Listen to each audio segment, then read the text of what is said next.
Hello, testing, testing. Can everybody hear me?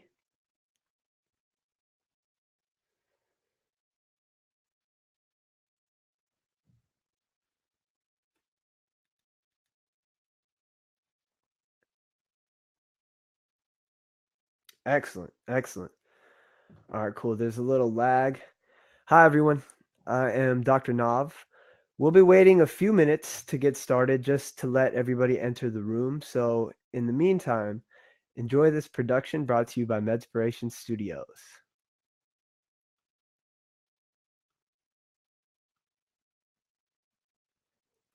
My most prized piece of knowledge and the thing that I'm most proud of is how I attack every day.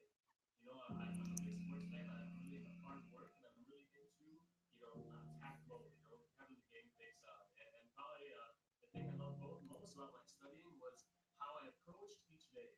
And from day one of medicine all the way till now, I have the same philosophy is to master a concept. And concepts are probably the most important thing, especially for step one that you will encounter.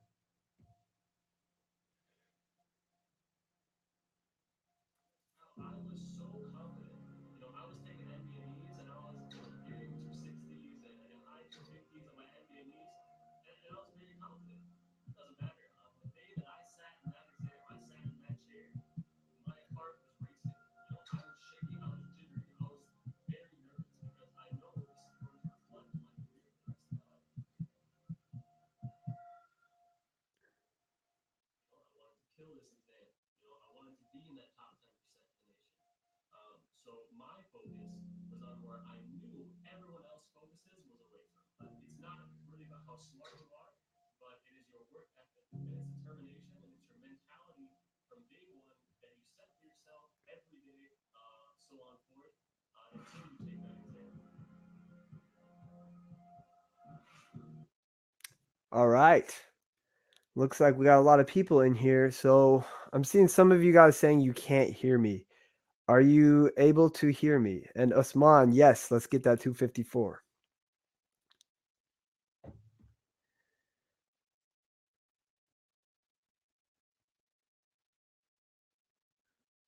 All right, looks like majority of you guys are able to hear me. So let's go ahead. Can't hear nothing? Okay.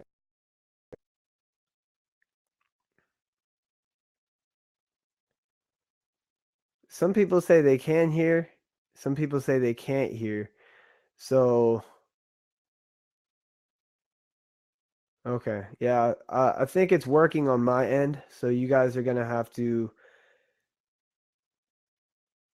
hyped, great video, solid. Yeah, you guys have to use Firefox or Chrome, and it looks like it's working on my end, so you might have to check your own settings. Even iPhone is working fine. Okay. All right, guys. Well, I'm gonna go ahead and just get started. So, hello everyone. I am Dr. Nav Badesha. I'm a current graduate from CMU.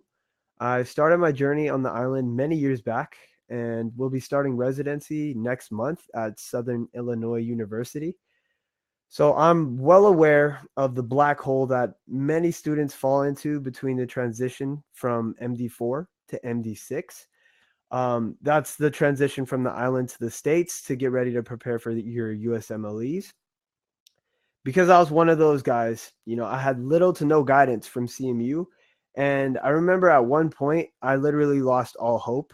I didn't know whether this was going to happen or not. So if you guys are out there right now and you're feeling anything similar to that, I want to start by saying that I was once in your position. So with the proper work ethic and the proper dedication, it's 1,000,000% possible to get 10 plus residency interviews and to match into a university program. The same is 100% possible for you guys with the proper work ethic and dedication. So, why are we here today? So, I'm officially the new academic advisor for CMU, and my intention in doing these webinars, which I'll be doing once a month now, is to help our students pass these exams and to match into their top choices. I personally have helped hundreds of students pass their exams to this point, and we have a 100% passing rate for those of the students who actually follow the process that we've created. If you guys were here since the beginning, Dr. Alex, who's now a resident at Arizona University, we made that video together. He got a 254. We kind of developed studying strategies together. And those are the exact studying strategies that I've been sharing with students for many years now. So they've helped me be very successful, and they've helped many other students. So I'm 100% positive if you're willing to bring the work ethic, that it'll work for you as well. So before we get started, if you guys can look into the chat room, you'll see up at the top there's polls. So I've actually created 5 questions for you guys. Are you guys able to see that? If you guys are able to see that, please type in yes, so I know that you can find the polls. Excellent, excellent, excellent. Yeah, so please, if you guys can, click on the polls, answer those 5 questions that I've put in the polls for you guys. These are anonymous. I cannot see anybody's names, but it allows me to see where you guys are with your studies, right? So before we get started, if you guys could answer those polls, it would be very, very helpful for us to continue. All right, we're already getting answers. This is pretty cool. Yeah, I'll give you guys a few minutes to just be able to fill that in.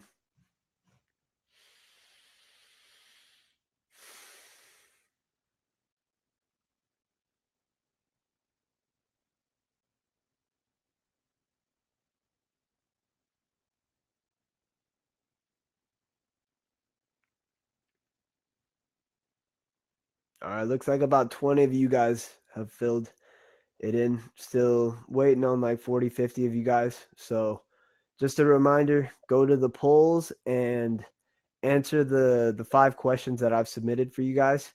That will help me gauge exactly where you are. And again, it is anonymous. I can't see any names on here or anything like that. It just helps me learn where you guys are.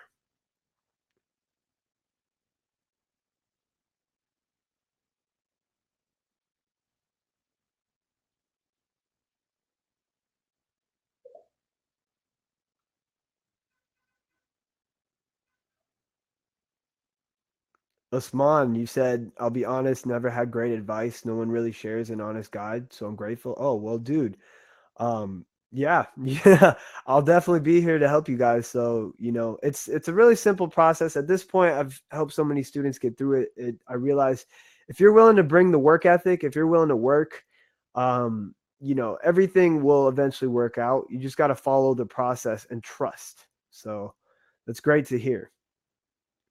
Oh, Ali. Is that Momin by any chance? Ali Memon? Or is that I think I might know you. But thank you. I appreciate it. Thank you very much.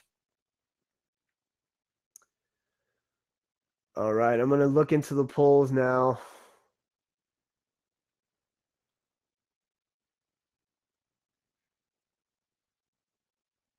Like Philly. Yeah, trust the process. I agree. Okay, guys. So I'm going to, please, if you haven't already, continue to the polls and answer those 5 questions. But I'm going to go off of what you guys have given me now, and we'll go from there, right? So it looks like about 32% of you guys have gotten around 100 to 150 on an NBME before. About 31% are in the 170, 190 range. We got about 24% in the 200 range, and we have a 13% that's in the 200 range, which is pretty good. Next question, how long have you been studying for the USMLE Step 1? It looks like there's 11 of you who have been studying for 1 to 6 months. That's cool. You guys are probably entering your review programs right now. Some of you, about 10%, have been studying for about a year, 20% for about a year and a half. 24%, majority of you guys have been studying for more than 2 years. I know your frustration. And to be completely honest with you, it took me 2 years myself from when I left the island to sit step 1. I left the island in 2014 and I sat step 1 in 2016. So don't worry, you're not alone. A lot of people spend so much freaking time trying to get to this point. And, I actually just helped a few of our students who study for more than 4 years. So, if you're out here and you're like, shit, dude, I've been studying forever. Just know, I've been there, and majority group are also around that time. And it even looks like 16% of you have been studying for 48 months and 6% of you for more than 4 years. So that's good to know. I have three people here have sat step one before, which means that you probably failed step one and you're in here. And that, just to offer you some advice, I matched this year, and I know many people who matched after failing step one. So, hope is not lost. It's just about getting back on track and doing your best and making it look like a strength at one point, right? So we'll be getting deeper into that. Looks like 46 of you have answered no, you have not taken step one. Now, how many NBME attempts at the Prometric Center through CMU have you guys taken? So we have 8 people in here, 0. 7 said 1. 13 of you said 2. 7 of you 3. 14 of you said 4 plus. So I appreciate the honesty here, guys. I personally had to take the NBME at the Prometric Center for CMU 4 times. So that was frustrating, man. Like the first time I took it, I didn't do well at all. By the second time, I was expecting to pass, and Dr. Jackson just kept telling me, dude, you got to score higher, go back, study more. And it was frustrating. And it looks like the majority of you guys have been in here, have taken it more than 4 times. So just know, again, majority of us at CMU, we've had to go through that journey in order to match, and so will you. Now, last question. How many times have you done the UWorld QBank? It looks like 7 of you guys have not done it yet, 0.5. So 11 of you are about halfway through. 18 have done it once. About 10 of you have done it twice. 4 of you had done it 3 times. Okay, so we have about 61 people in here listening to this right now. And if there's one thing, the most important thing that you're going to take away from this, it's to start the UWorld QBank. So I've been in touch with the CEO and Dr. Jackson for a few years now, just trying to get our curriculum right on the island. CMU will officially be starting UWorld in the first semester. So all of our curriculum, MD1, MD2, 3, and 4, will be based around UWorld now. So students behind you are going to start doing UWorld in the first semester. That means come MD1, you guys are taking what? Histology, anatomy, and embryology, I believe, right? So the UWorld, it's going to be required for you to hit those subjects in UWorld by the end of that semester. The goal is by MD4, you should have UWorld done once. What statistics have shown is that allows people to score higher on step one. I was recently out in Harvard on behalf of our organization, Medspiration, and a lot of Harvard medical students are actually not even coming to their actual study sessions at their school or what their professors are teaching them, and they're actually just doing the UWorld QBank just to get ahead. So, if there's one thing you guys are going to take from this, get started on that UWorld QBank. I don't want to hear you guys say, I don't know enough, I'm waiting until I study this. No, you start with the UWorld QBank, and that dictates to you what you need to know. So that was one of the most important things that I learned throughout the entire process, because I thought, hey, maybe I should read books. Maybe I should, watch Kaplan videos, do the Kaplan course. If you guys are doing a review program, definitely do all the review program stuff first for everybody out there who is doing that. But at one point, when you get into study mode by yourself, you need to hit that UWorld QBank first. I personally had Hussein Sitar, Pathoma, the creator of Pathoma, at my Chicago Center for Pathology for Kaplan. And he said that his students take UWorld 3 times. They do UWorld 3 times, and they average a 250. It looks like about 8% of you said you've done the UWorld QBank 3 times. It's paramount that you do it 3 times. I myself did the UWorld QBank 3 times. My fiance and my wife now, she did the UWorld QBank 3 times. Alex Alsati, who's a legend at CMU, scored 254 on both of his exams. He also did the UWorld QBank 3 times. I need all of you guys to remember that and to get started on that ASAP. So thank you. That really does allow me to see where you guys are at. And that's going to take us to the next portion of this. So I do want to open up a Q&A session for you guys. So for those of you guys that are in the chat room, I'm going to catch up in the chat room. Joseph NB says, so rumor has it that the step one may change to pass fail. Have you heard about that? Yes, I did hear that they were in the works of making that a thing. Unfortunately, the way it's looking, that's not going to happen. You know what I'm saying? And I wouldn't bank on that occurring in your time period. So specifically, I wouldn't bank on the USMLE step one being pass fail. At this rate, what the NBME, I believe the CEO of the NBME and the CEO of the ECFMG, they were very, very serious about keeping it score based because we have so many international medical graduates that are pouring into the United States. And in order to really be able to see where they're at, you can't just make it pass fail. You have to be able to actually look at it from a score standpoint. So please don't bank on that. I highly doubt that will happen. Um, like your honesty, Himani, thank you. Does your UWorld question help you on NBME? Yes, hell yes, 1,000,000%. So the UWorld Q Bank, I actually just had a friend take step one yesterday. I helped her through. She's been studying for quite some time. She's a CMU student.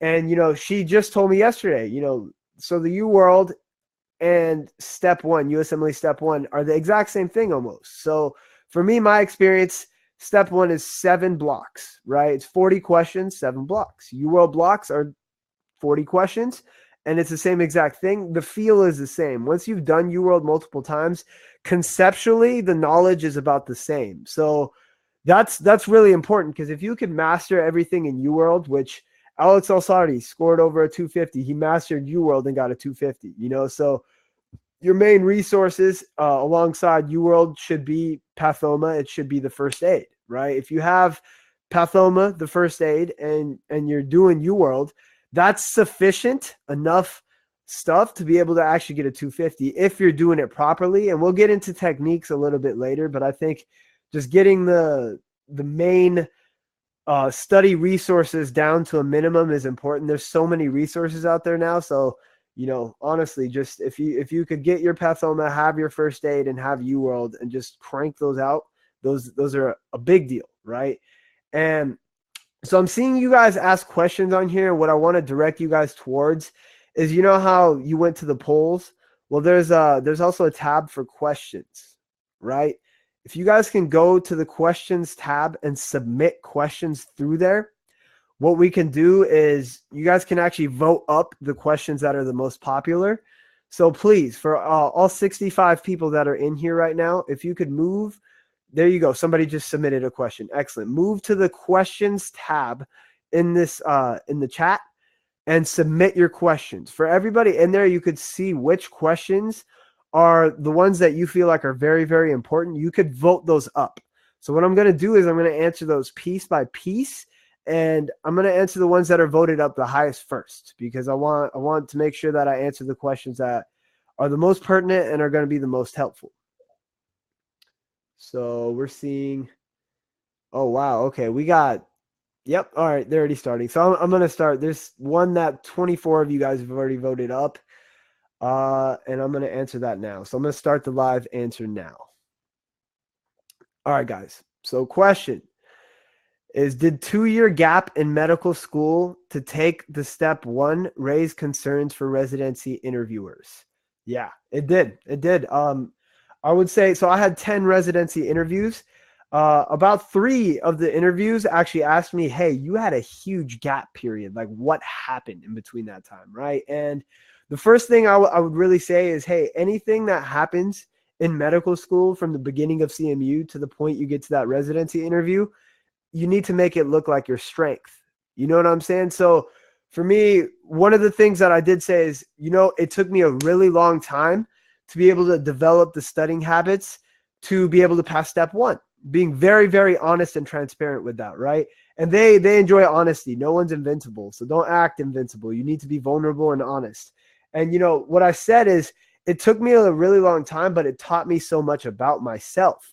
I had to realize what my weaknesses were, and I had to realize I had to exploit those weaknesses. I had to actually turn those weaknesses into strengths, and it took me a long time to be able to do that, right? So being able to make that look like a strength, and also I founded a nonprofit organization. It's called Medspiration. I'm not sure if you guys have heard of it, but during that time, we were actually doing a clean water mission in South Africa. So I also used our nonprofit organization's success in building that, because I built that from scratch during medical school. I made sure that I was doing extracurriculars. So what I was telling them is, alongside studying, I was building this organization from the ground up. And that required a lot of work, but I was so passionate about it. I wanted to make sure that I could juggle both of them, right? So just to answer this question, did the 2-year gap period, did it hurt me in residency interviews? Ultimately, no, because I was honest and I told them, hey, it took me a long time, but I learned all about my weaknesses. I made sure I turned them into my strengths. And during that time, I was building Medspiration. They felt like that was an honest answer. I wasn't making things up. I was just being really, really honest, and to be safe, I did score pretty well on USMLE Step 2 CK. And I felt like, because I scored better on CK than even Step 1, I showed that, and I got straight A's in all my rotations. I made sure I was getting in there early and I was leaving late. And, I was doing what I had to do to make sure I was going to get to where I needed to get to. So, my grades weren't that good on the island. My Step 1 score was average. My Step 2 score was a little above average. And I got straight A's in rotation. So it showed a linear progression that went upward. And for residency programs, because I was honest about that, they were pretty happy with that. So I hope that answers the question. I'm going to move on to the next question. All right, we're looking at, so there's a few questions that have 14. I'm going to answer Sarah Ellis's question. So how do you feel about USMLE RX? I've heard great things. Personally, I didn't use it. Your main resource or QBank that you need to use, especially after Kaplan, is going to be UWorld. There is no greater QBank than UWorld. Mark my words. Remember that I said it. There's a reason why CMU MD 1 semester is starting UWorld, and that took me 6 months of talking to Dr. Haberman and Dr. Jackson of convincing them, hey, like all the US med students, they do UWorld. Do UWorld. If you do UWorld 3 times and you take all the NBMEs, and they're all brand new now. I mean, buying all the brand new NBMEs, and you take the Prometric NBME like 4 times, if after that you've saturated so many questions that you've seen them all and you need new questions, go to USMLE RX. Until then, please master UWorld before you go to USMLE RX. I would not recommend putting USMLE RX over UWorld. Although I have heard positive things. I have heard that USMLE RX helps you understand the first aid better, right? So, I'm not really discouraging you from trying it out, but I'm just saying UWorld, UWorld, UWorld, UWorld, okay? So I'm going to click done on that. We'll move on to the next question. All right, there's one question that has 30 rises, so we're going to do that next. Oh, actually, we already did that one. Okay, so we have Ria and McBride. Your question has 15 votes. So guys, please keep submitting questions and keep voting them up. The ones that are voted up the highest, I will be sure to answer them. We still have about 40 minutes remaining. All right, so Ria and McBride. How many hours a day did you study for USMLE Step 1? That's a good question. So, coming off the island, I did not know how much studying I needed to do.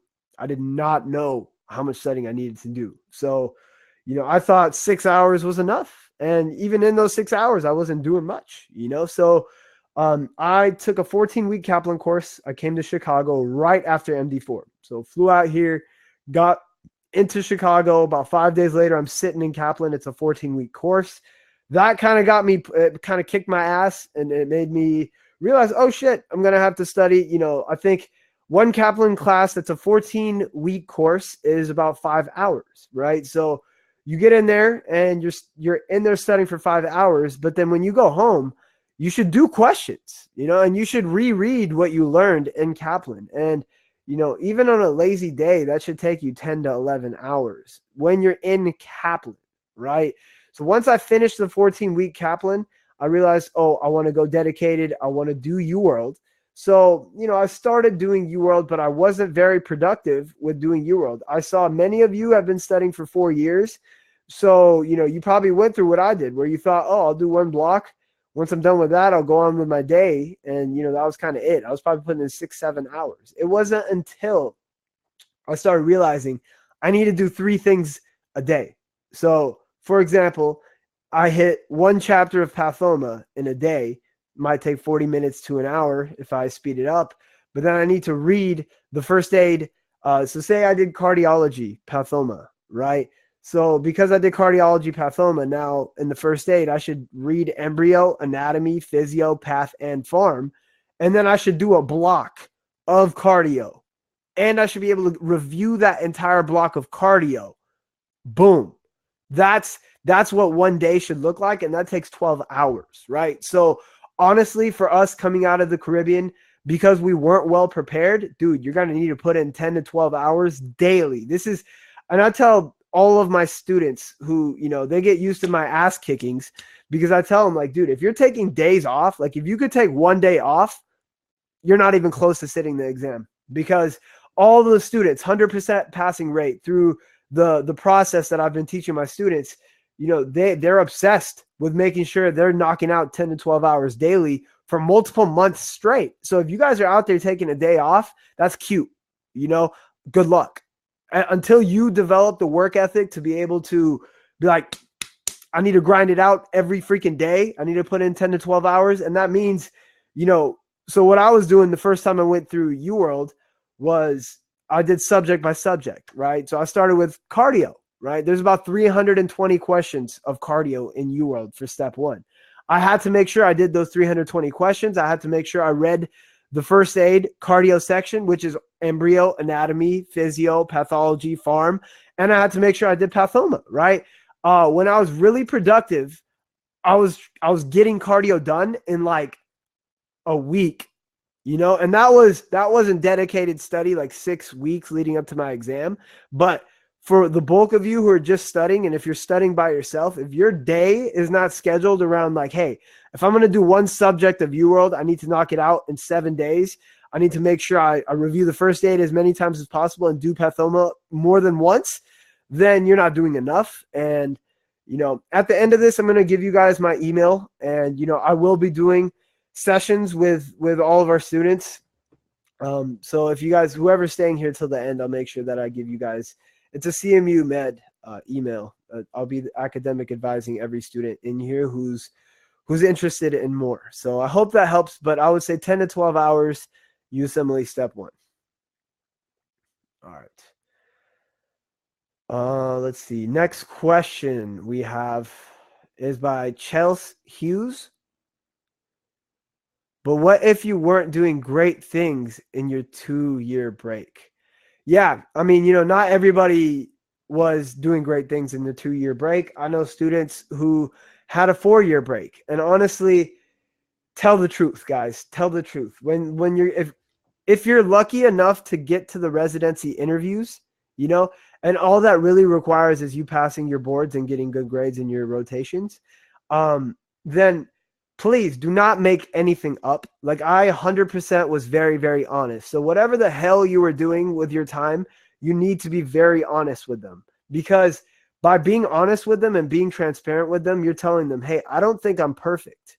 They're not looking for someone who thinks they're perfect. If you got this far, you got this far learning from your mistakes. So, a lot of students who don't end up passing step 1 are the ones who aren't willing to admit that they make mistakes. A lot of students who think, I know the right way, I'm not going to listen to you, which I'm guessing some of you in here are going to listen to me and decide that you don't want to listen to me and that you know better. And those are the type of students that, are very, very stubborn. And until you get to that next level where you can actually admit, hey, I make mistakes, but what I'm very good at is knowing when I make mistakes, taking accountability for those mistakes, and learning better.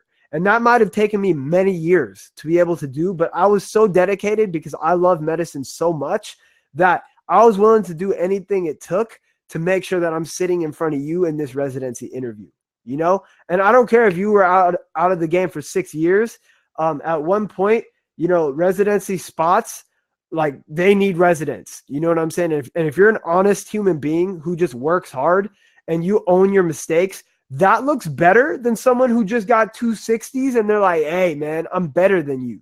You know, really understand that, because once you're in the residency interviews, your scores don't matter anymore. Somebody who got a 204 is the same as somebody who got a 260. I swear to God, it's actually like that. And that's very, very important for you guys to understand. Scores is not everything. They open the doors, you get in. But then eventually the type of person you are, the content of your character is going to determine really how far you get with the residency interviews.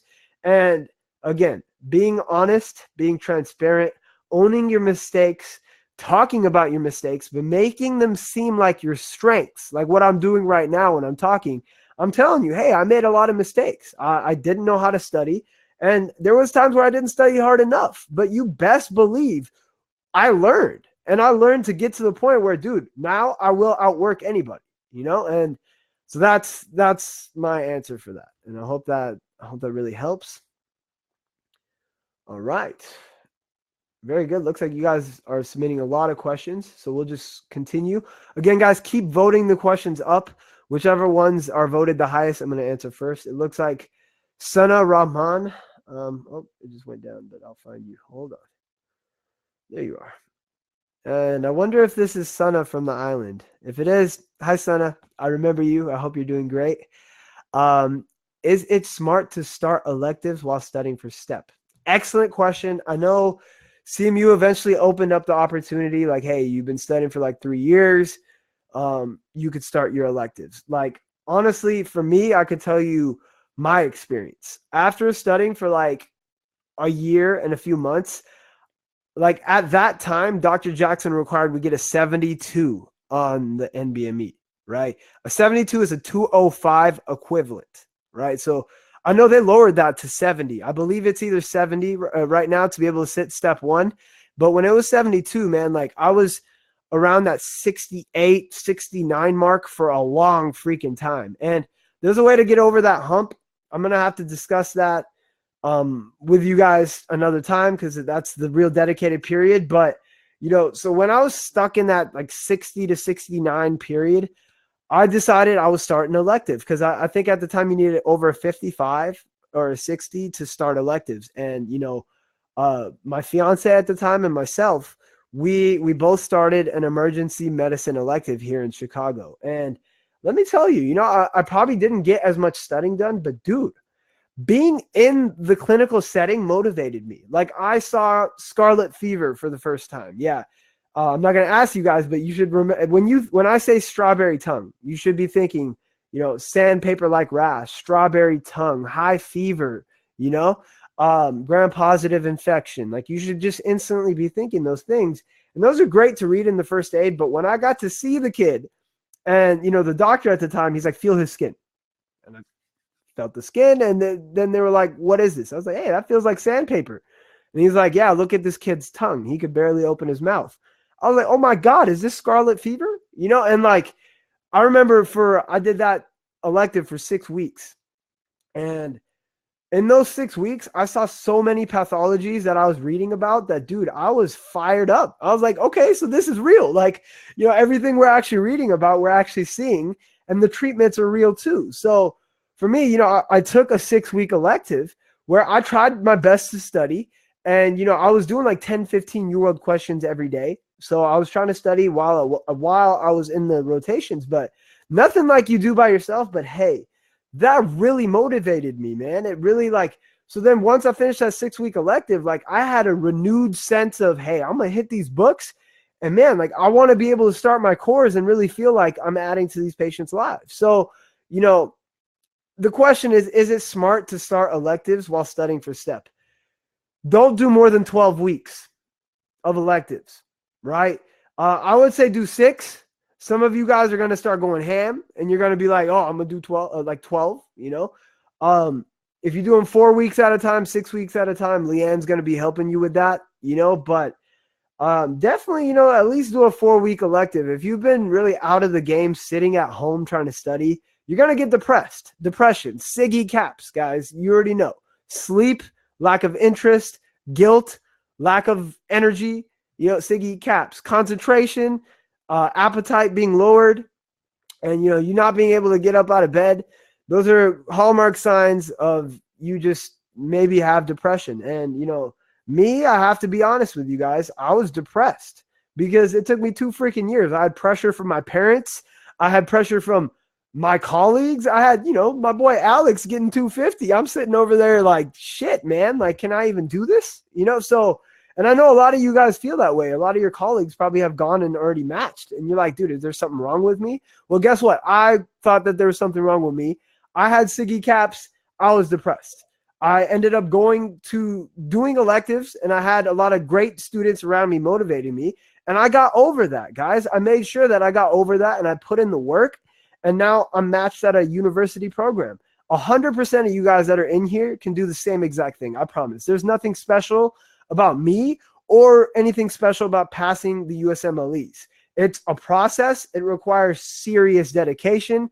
And I'll be able to help you guys if you guys are emailing me with the exact process of how to get there. But at this point, I'm very confident every single one of you guys can do it. So I hope that helps. Do an elective. 4 weeks doesn't hurt. 6 weeks doesn't hurt. Try not to do 12 weeks. But, if it gives you a renewed sense to go back to the books like it did me, I would recommend it. All right. Next question. It's looking like, oh, well, okay. Sana, we just answered yours. All right. Joseph Enaby. I might have answered one of your questions already, but it looks like people like your questions. So what's the best way to prepare for the NBME? Anything different strategies for studying between NBME and step one? Nope. No difference. No difference at all. So there is a slight difference. Like once you pass your NBME, you take things to the next level with your studying. And I'll save that for another time because I want a lot of you guys in here have said you haven't even passed your NBME yet. So this answer is going to be directed towards passing your NBME first, right? For me, after I did my review program, I kind of had a basis, but then what I really needed to do was UWorld subject based, right? So there's like 2,400 questions in UWorld. The first time you go through it, it has to be subject by subject. Start with cardio, move to endocrine, then move to GI, that's alphabetical order, just like the first aid is, right? And you want to do those as fast as possible. I know some of you who are in here, who I've watched personally, take 3 months on one subject. That angers me because you're not ever going to pass this exam, ever, until you step it up and be more dedicated, right? So what I would say, what's the best way to prepare for the NBME?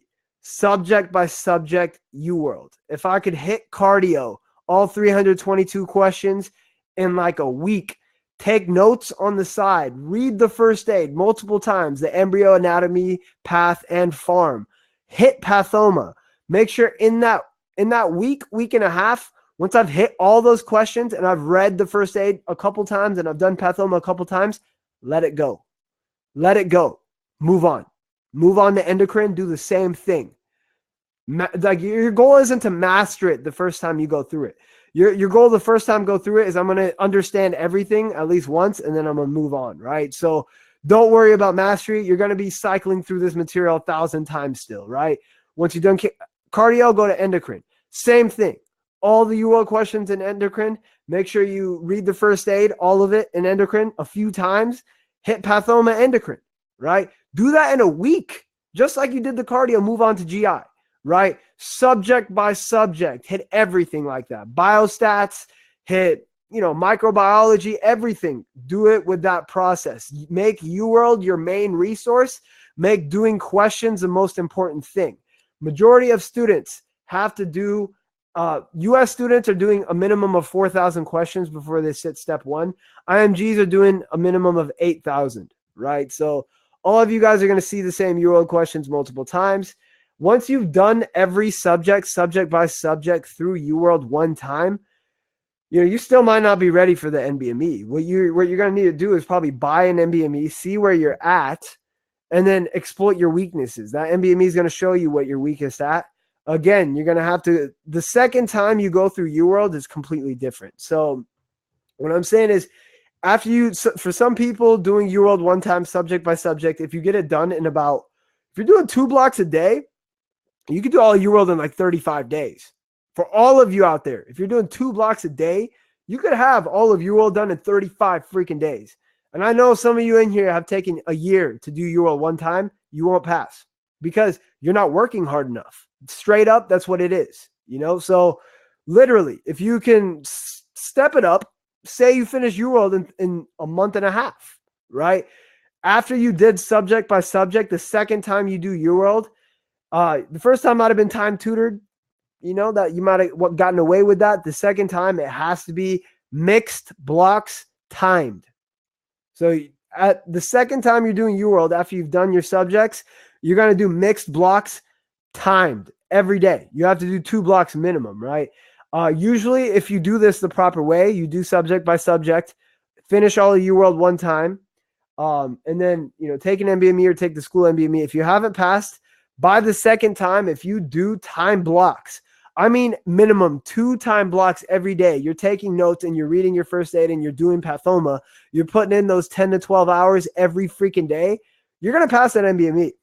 So once you pass that NBME, hit me up, because there's another level. There's another layer to it after that. And that's the dedicated study period where you literally hit every subject and you do everything in a week.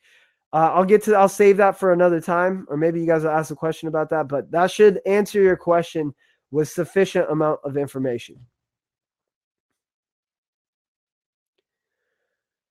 All right. We have a question here by Tanya Ranjit. What do you think about the school wanting people to go back to the island basic sciences? If they have more than 4 NBME attempts, is that a good idea? Hell no. Nope. Nope. If the island did not help you when you were there, they ain't gonna help you now. I promise that. Maybe now that they started UWorld in their curriculum, it might be beneficial. But to be honest with you, I was stuck there after like a year and a half, of being in Chicago and not knowing what to do. And, going back to school, what I realized, majority of the professors and majority of the people at CMU, they haven't sat step 1, so even majority of the faculty, if they did sit step 1, they sat it when it wasn't even electronic. You know what I'm saying? They took it on paper. So, for you to go back and expect the school to be able to help you with an exam that most of them have not taken yet, I don't recommend it, dude. I really don't recommend it. I know that's offered, and a lot of people on the island were pretty lazy, and you might just go back into the same habits that you were in. You know what I'm saying? So I personally don't recommend it. That might actually make some of you guys angry, and if it does, I really don't care, because it wouldn't have helped me, and I'm here to be honest with you guys, not to make some stuff up, right? So definitely listen. For those of you guys who've done more than 4 NBME attempts, please do UWorld and do it the right way. Email me. I'm going to make sure that I'm going to put the email in here at the end of this session. So anybody who's here, I will be advising through the school. It costs no money. It's free to you guys, right? I am the academic advisor for Caribbean Medical University. This is not going to require any money on your end. You just have to email me, and we could set up study plans for you specifically. But dude, UWorld's your best friend, not the island. I promise that. So sorry if that was harsh, but the truth hurts. All right. Good. Questions are still coming. We got about 20 minutes left in this session, guys, so I'm going to keep answering questions. For those of you guys who are looking at the questions, keep voting them up. I'm going to make sure that I answer all the most popular questions, right? So let's see. Oh, we got a big one here. Oh, okay. Well, this one might be fast. What's the best way to learn from UWorld? Okay. So I kind of answered that, but I'll go a little bit deeper, right? So for everybody who's listening, I said the best way to approach UWorld, first time, subject by subject, right? So if we take cardio, 320 questions, smash those, try and do them in like 2 weeks, 1 week, read the first aid, every section, annotate notes into the first aid from UWorld. So truth bomb, I went through 3 first aids. First one was on the island, burn it. Anything I put on my first aid from the island, it ain't gonna help. Second first aid I had from Kaplan, and the first time I went through UWorld, I didn't know anything. So, Kaplan, I put Kaplan notes, but UWorld notes, I was literally writing the question in the UWorld. Like, so if I'm in the cardio section of the first aid, in the pathology section, under cardiomyopathies, and I'm under dilated cardiomyopathy in the pathology section of the cardiology section of the first aid, I would literally take all the dilated cardiomyopathy questions from UWorld and I wrote them down, like every aspect. So I was like, I don't know anything.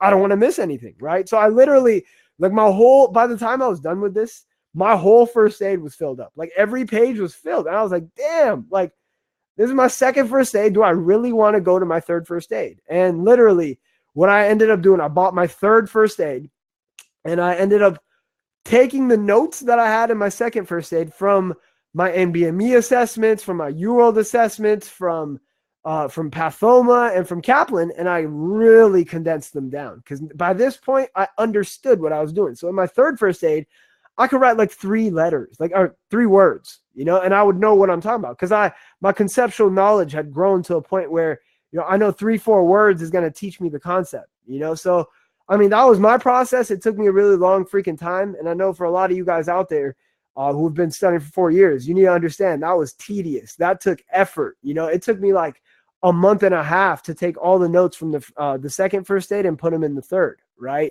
So aside from that, what's the best way to learn from UWorld? Again, yeah, really just annotate your notes from the things you don't know about. And if you don't know anything, write everything down. And you need to go through everything because literally, if you can master UWorld and the concepts in UWorld, you could get a 250. And if you're going to make an excuse or if there's an excuse in your head right now, you're not working hard enough, that's it. Shut it down.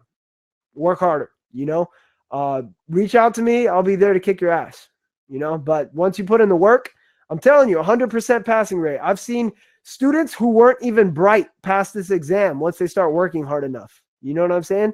So I hope that answers your question.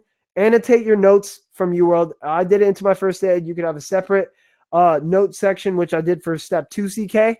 But you need to know everything. You need to know everything. Do UWorld 3 times minimum. So, all right. All right, guys, we're looking at like about 15 minutes left in the webinar. Okay.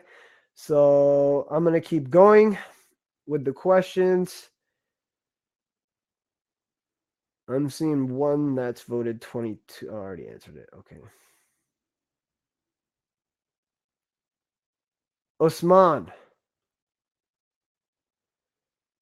When we tackle UWorld questions, do you study the answers? Do I write them down? Do I study by section, or it doesn't matter? So I may have kind of answered this, but I'll keep giving you new aspects of it. When you tackle a UWorld question, every answer.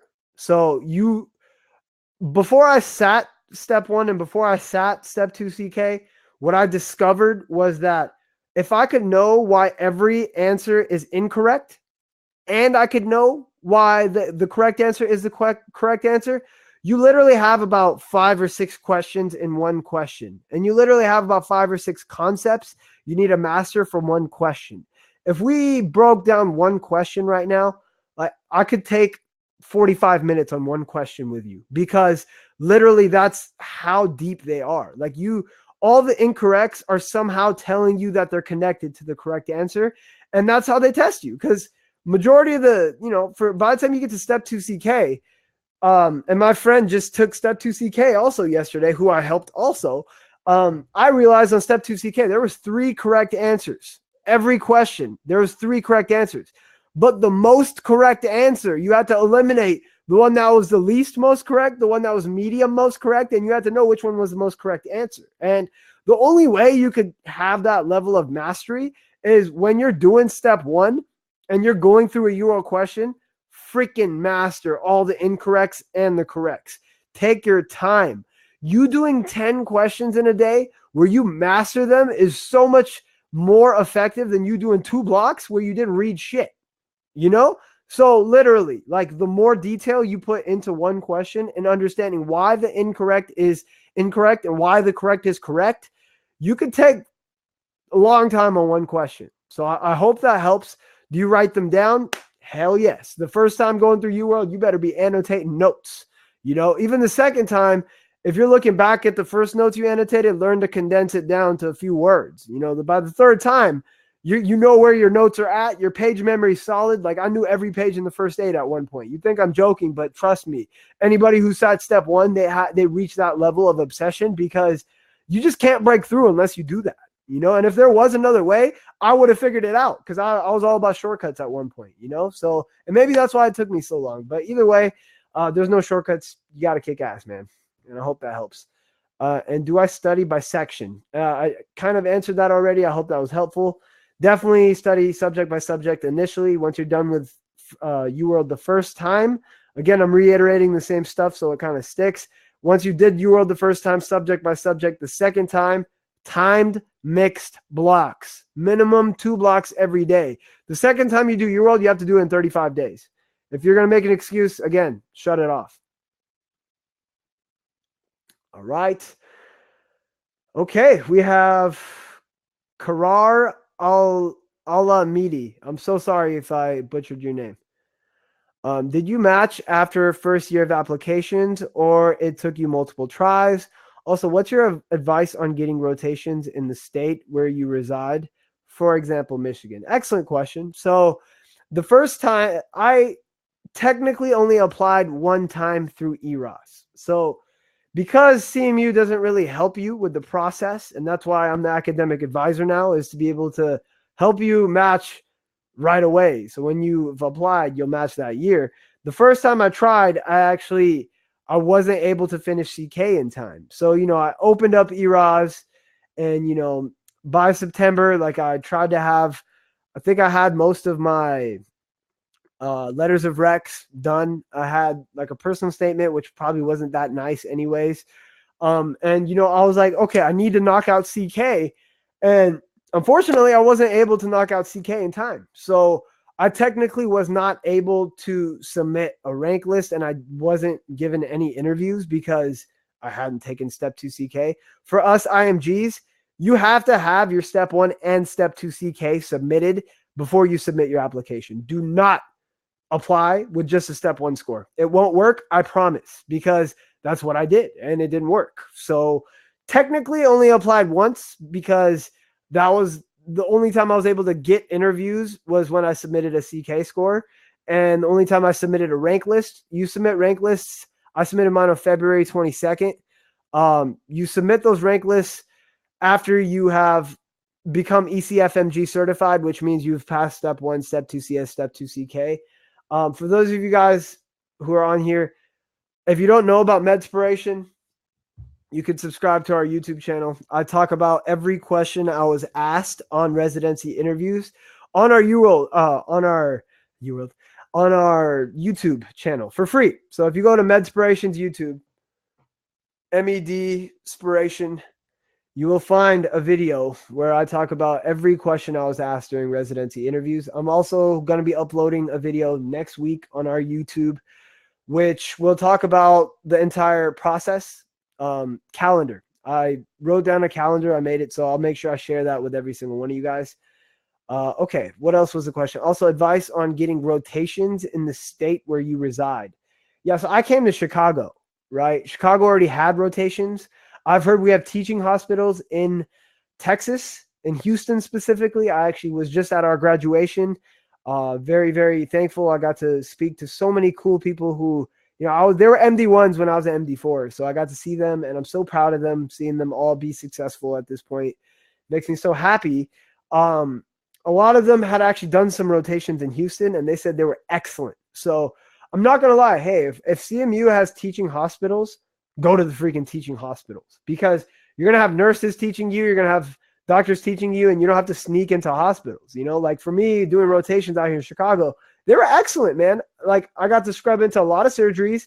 I delivered over probably 20, 25 babies. Like, so it wasn't that I didn't get to do stuff, and it wasn't that I didn't get to experience, but man, half the doctors were sneaking us into the hospitals. They were like, use my ID or, like don't say anything to the nurses. And I was kind of like, you feel like, is this illegal? And like, it was pretty sketch. So when it comes to, say, Michigan, I don't know what rotations we have out there. Ask Leanne, but, just to reiterate, go to teaching hospitals. If we got them, go there because the training is going to be better, dude. If you get better training, then, it's going to help you with CK. So that's what I would offer. I really don't know about Michigan. I really don't know about any of the states other than, I've heard Atlanta, we might have some, and I don't know if those are teaching hospitals, but definitely Leanne's probably a better person to ask, or Dr. Jackson. So hope that helps a little bit. Oh my God, I see Nina. I don't know if Nina's still here, but guys, Nina just took step 1 yesterday. So God bless you, Nina. You're freaking awesome. So hi, Nav. Can you elaborate on the sacrifice that you have to make on a daily basis? I know many live at home and it becomes tough to try and balance life with studying. I know, Nina. What's your advice in handling that? Dude. I've never seen one person who lived at home past step 1.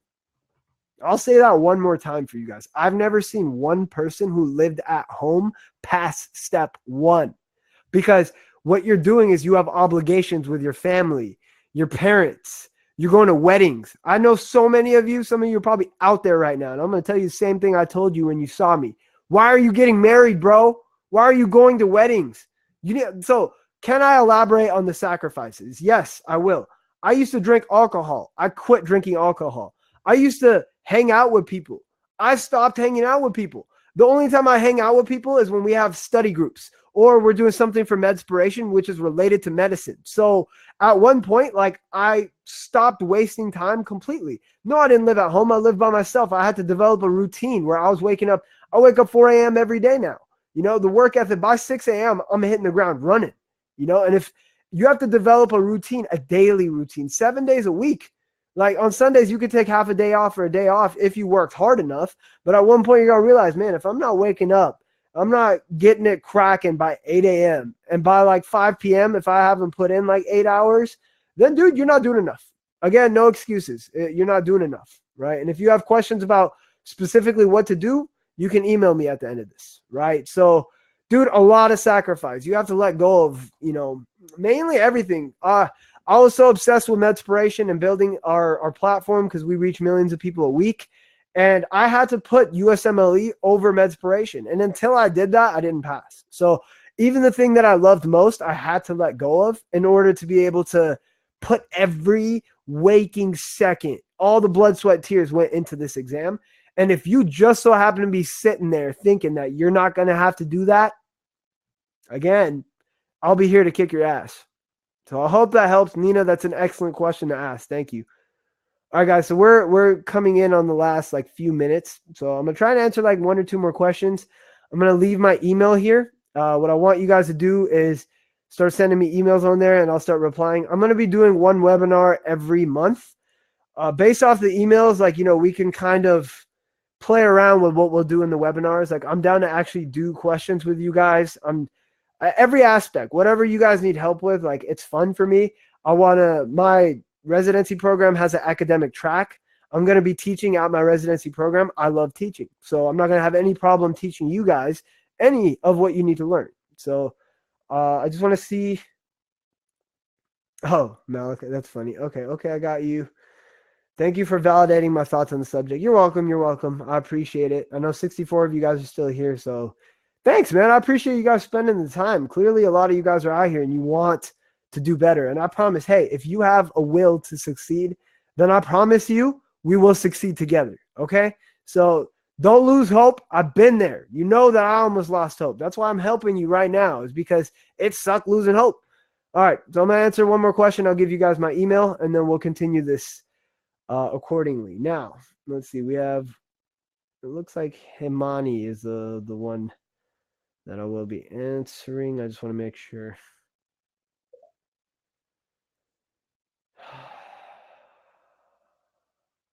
Yep. I'm going to answer Himani. How do you learn to master pharmacology? Excellent. So at one point you start realizing pharm, micro, biochem. Those are the three subjects that require only memorization: pharm, biochem, and micro. Initially, they're like annoying because you're like, I have to know like 230 drugs. But before you sit step one, the stuff you have to memorize, you know all 230 drugs like the back of your hand.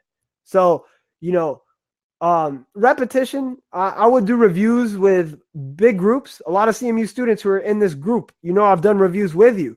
At one point, we would do the entire first aid of pharmacology because, cardio has like 3 pages of pharm. Endo has like 2 pages of pharm. GI has like 1 page of pharm. Heme has like 3 pages of pharm. And then you keep going.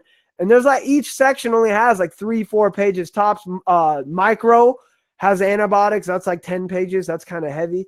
But dude, like the first aid has amazing charts. Like at one point, I could, in 12 hours sitting with a group of students, we would hit all of pharm in one day. 12 hours. Yeah, I'm not joking. We sit there. And if they looked at their phone, I'd tell them, stop looking at your fucking phone. Excuse the cursing, but listen, if you can't spend 8 hours without your phone, then you're not going to pass the exam because your step one is 8 hours. So again, a lot of discipline is what it took to master pharmacology. Once you have done all of UWorld 3 times, learn everything from UWorld of pharm, memorize every chart in the first aid of pharmacology, draw the charts in the first aid on a piece of paper, keep drawing them until you could draw them from heart in your sleep. Like I want to be able to, this question, I think Himani asked this question, like, Himani, like I want it to be like it's 3 a.m. in the morning and I'm like in your room and I shake you and I'm like, Himani, wake up, draw the microbiology chart of the gram-positive microbes. And you need to be like, yes, sir, draw that shit. Like literally you need to have it on that level and then you'll be fine, right? I've heard Sketchy is excellent. Picmonic, their Medspiration sponsor, I've heard they're very, very helpful with memorization. So, whatever it takes, it's just a lot of repetition. But at one point, your pharmacology, your microbiology, and your biochemistry, like you literally, like before I would sit NBMEs, before I would sit the UWorld assessments, and before I sat my step one, the last things that I would ever look at would be pharm, micro, and biochem. Why? Because those are memorization. Those come and go the fastest. You have to constantly keep going through them for them to stay fresh. So they'd be the last things I looked at, but I'd review everything. Before my step one, I read all of pharm. I was in fight or flight, sympathetic tone. Dude, you just keep reading, So, and I did all of micro like the day before. And then I did the rapid review in the first aid, right? So definitely a lot of repetition. The first aid helps. I hope that helped. All right, guys. So we're out of time, but I'm going to answer one more question just because this is pretty fun and you guys are doing great. Bro, honestly, you have for us is key. Props, Ayati. Thank you. I appreciate that. Thank you for helping us. Nav for MVP. Thanks. Alex Alsadi's the original MVP. Appreciate your time and honesty. Thank you, Bubby. I miss you, bro. I hope you're doing well. I couldn't have gotten over the hurdle of my NBME and finally set my step without Nav's help. Thank you, Nini. I really miss you, man. Thank you. I'll see you tonight. Love your answers. I get step one scores hopefully next week. Karar. Email me, Karar. I really want. All right, guys. So I'm going to actually type in my email now. USMLE at.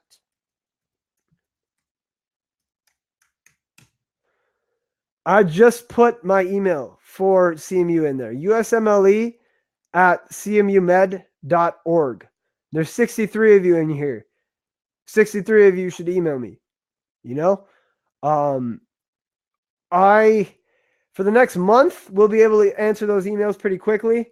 When I start residency, there may be a lag, right? So it might take me like a week to be able to get back to you. But you have my word that I will be getting back to each and every single one of you.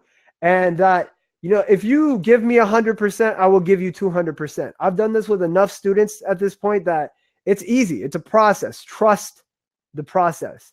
Trust the process. Just trust the process. All right, guys. I'm going to answer one more question. I'm going to get out of here. So again, my email is usmle at cmumed.org. So, you guys probably email CMU all the time. Dr. Jackson's dean at CMU Med. Radic is CEO at cmumed.org. You have clinicals at cmumed.org. Email usmle at cmumed.org. You will be emailing me. We'll get in touch directly. And before the next webinar next month, I'll make sure I get your feedback and we'll do what you guys want, just to make it a little bit more helpful. So last question. Let's see which one has been voted up the highest.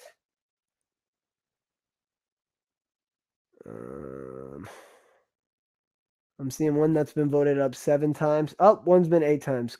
Chelsea Hughes. I've answered your question already. Do you tutor students for step 1? I used to. I'm not going to be tutoring anymore. Not directly for like every block, but I could do like a webinar tutor where we all do like questions together. That'd be dope, but I can't really do personal tutoring anymore. I just don't have time. All right, last question, Chelsea Hughes. I understand that it takes different strategies and timing to improve through intervals of scores. Correct. Good assumption. For example, the strategies and time it takes to get from 100 to 150, 150 to 200, 220 to blah, blah, blah, differs greatly. Can you address that? Absolutely.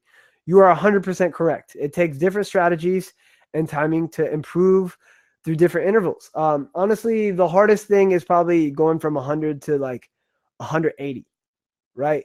That's the hardest because you have to have mastered conceptually everything, majority of everything, at least a few times to be able to get that 180, right?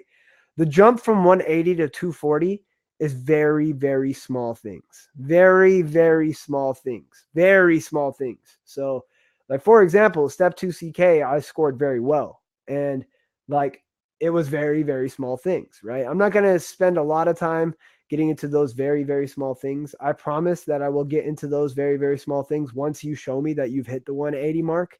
Right now, with the majority of you, what you guys answered, I think getting you guys to the 180 mark is important. If you are above the 180 mark, again, email me at usmle@cmumed.org. We could speak. I'll speak to you over the phone. We will develop a study program, and 100% of the students who I develop a study program for after you've hit 180 have passed. So if you're willing to give me your heart, I promise we'll get you through it. All right, guys. Done answering. So I know I haven't answered every question, but unfortunately time's run out. So lastly, guys, just one last time, I put the email in here. I'll type it in one more time. If you guys need anything, email that email. I've put it in the chat. So other than that, that's it. I hope you guys enjoyed this Medspiration session. I really appreciate your time. We're going to leave with a motivational step 2 CK video. So here it is. So I challenge you all just to take 1 minute every morning and either read out a post-it on your refrigerator or recite it to yourself in the mirror, just to remind yourself what is your purpose for waking up every day and dedicating all of your time and energy towards mastering this profession.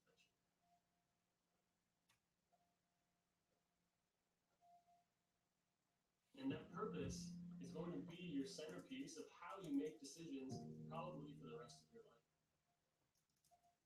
And what I hope that purpose is to become a great physician that's abundant in knowledge and compassionate towards your patients. And by doing so, you'll reap the benefits of furthering your career by improving the quality of life of others.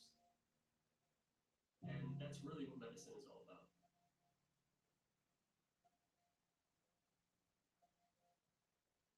A scalpel in the hands of an individual, it can do unbelievable damage.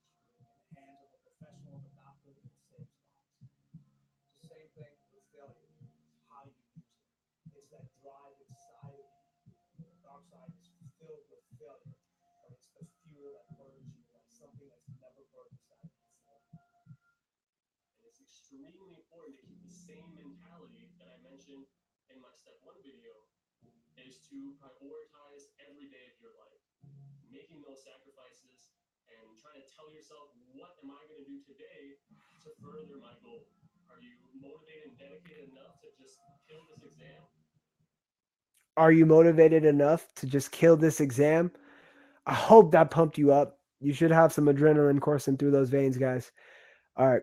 Thank you. Appreciate it. I will be ending the webinar now. Email me, usmle@cmumed.org. All right, guys. Take care. Until next time.